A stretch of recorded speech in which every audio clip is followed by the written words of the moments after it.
राजनीति में अक्सर कहा जाता है कि जब सब कुछ अचानक शांत हो जाए तो समझ लेना चाहिए कि कोई बड़ा फैसला पर्दे के पीछे पक चुका है और लिया जा चुका है।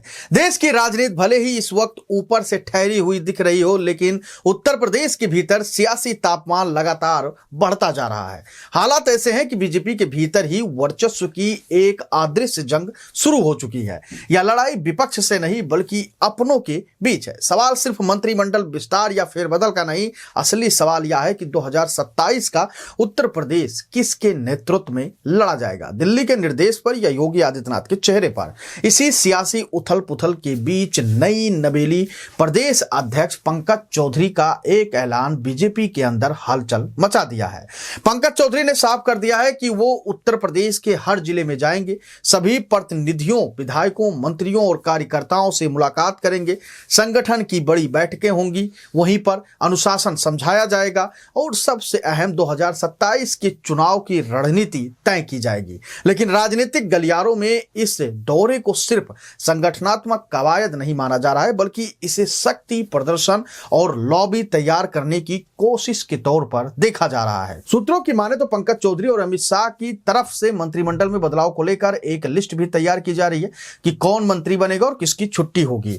इसे लेकर दिल्ली से संकेत दिए जा रहे हैं। यहीं से टकराव की असली वजह सामने आती है। कहा जा रहा है कि यह पूरा संघर्ष इस बात पर आकर टिक गया है कि 2027 का चुनाव योगी आदित्यनाथ के नेतृत्व में लड़ा जाएगा या फिर संगठन और दिल्ली के शर्तों पर। भले ही खुले मंच पर कोई बयानबाजी नहीं हो रही है, लेकिन अंदर खाने कहानी बिल्कुल अलग दिशा में बह रही है। पंकज चौधरी लगातार प्रदेश के दौरे पर है, लेकिन इन दौरों में गुटबाजी अब छुपी नहीं रही है।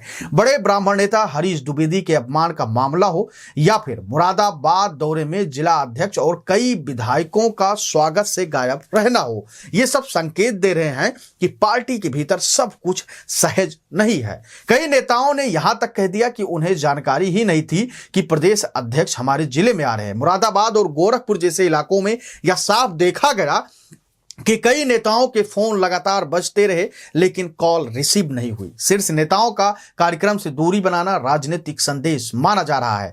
इन्हीं घटनाओं के बीच यह भी साफ होता जा रहा है कि पंकज चौधरी को अब यह एहसास हो चुका है कि बीजेपी में रणनीति सिर्फ संगठन नहीं बनाता, बल्कि योगी आदित्यनाथ भी उतने ही मजबूती से सियासी चालें चलते हैं। इसी बीच योगी आदित्यनाथ को दिल्ली से बुलाया जाता है। मोदी, अमित शाह, जेपी नड्डा और नितिन नवीन के साथ उनकी मुलाकात होती है। सूत्र बताते हैं कि यहां वो एक साफ संदेश देते हैं कि अगर सरकार के कंट्रोल में सब कुछ रहा तो 27 का चुनाव आसानी से जीता जा सकता है, और अगर संगठन और सरकार में तालमेल नहीं बना तो 2027 में बीजेपी को नुकसान झेलना पड़ सकता है।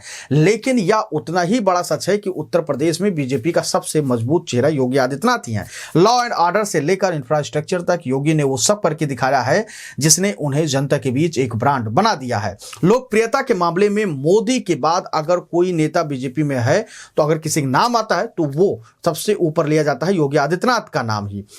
यही बढ़ती लोकप्रियता दिल्ली के कुछ नेताओं को असहज कर रही है।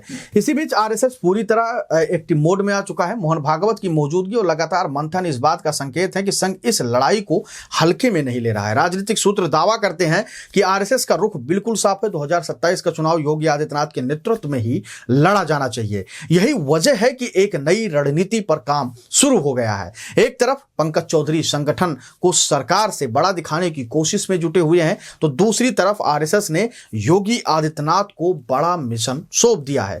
योजना के तहत पूरे प्रदेश में बड़े हिंदू सम्मेलन कराए जाएंगे और जिनका चेहरा सिर्फ योगी आदित्यनाथ होंगे। संघ जानता है कि योगी की लोकप्रियता ही उनकी सबसे बड़ी ताकत है। संघ यह भी समझता है कि अगर समय रहते योगी की ताकत को और नहीं बढ़ाया गया या बढ़ाया गया तो मोदी के बाद बीजेपी में सबसे बड़ा जो नाम होगा, सबसे आगे जो खड़ा होगा, वो योगी आदित्यनाथ ही होंगे। अब हालात ऐसे बन चुके हैं कि उत्तर प्रदेश में दो समांतर धाराएं चल रही हैं। एक तरफ दिल्ली और संगठन का दबाव है तो दूसरी तरफ योगी आदित्यनाथ की लोकप्रियता और आरएसएस का समर्थन है। पंकज चौधरी का मिशन जारी है। योगी आदित्यनाथ भी अपने एजेंडे पर डटे हुए हैं। सवाल सिर्फ इतना है कि आखिरकार 2027 की लड़ाई किसके नक्शे कदम पर लड़ी जाएगी। इतना तो तय है कि यह सियासी जंग अभी खत्म नहीं हुई है, असल खेल अब शुरू हो गया है। एक तरफ जहां पंकज चौधरी अपने मिशन पे निकल चुके हैं, जनप्रतिनिधियों के साथ मुलाकातें कर रहे हैं, बैठकें कर रहे हैं